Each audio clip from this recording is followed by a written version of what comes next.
Welcome back, mathematicians. In this video, we are going to do more slope examples. So we need to find the slope of the line containing each pair of points, and our first pair of points are -6, -4. So -6 is our x-coordinate, and -4 is our y-coordinate. Our second ordered pair is -2, +2. So -2 is our x-coordinate, and +2 is the y-coordinate. So next we need to know the slope formula. M represents slope, and this is equal to y sub 2 minus y sub 1 over x sub 2 minus x sub 1. So we now need to identify which ordered pair we'd like to be x sub 1 and y sub 1, and which ordered pair we'd like to be x sub 2 and y sub 2. Now, it really doesn't matter, so you do have the freedom to choose. The key here is that you're consistent. So if you choose x sub 1 to be -6, then you must choose -4 as y sub 1. And that's the way I'm going to go. So x sub 1 is -6, y sub 1 is going to be -4, which means that x sub 2 is -2 and y sub 2 is +2. Now replacing the variables in my formula with their values, I have m is equal to 2 minus -4 over -2 minus a -6.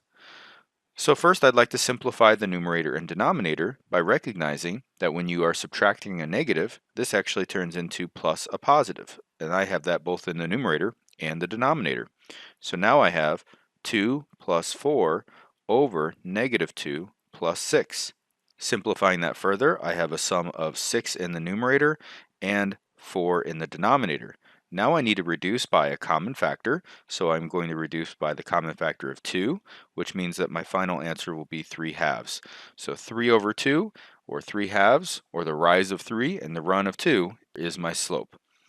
Our next problem, we have 3, 2 as my x-coordinate and y-coordinate, and 3, -3 as my other x-coordinate and y-coordinate. So now I'm going to go ahead and assign each of these a subscript of either 2 or 1, and again I need to be consistent with that.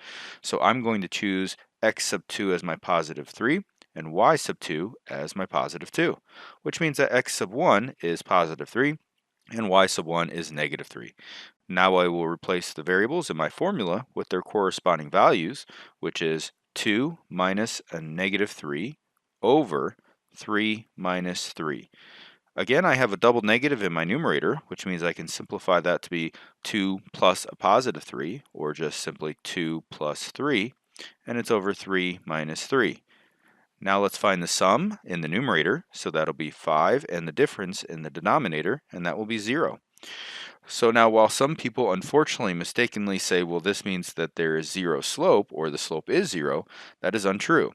Because you have a 0 in your denominator, and we are unable to or not allowed to divide by 0, that actually is an undefined value.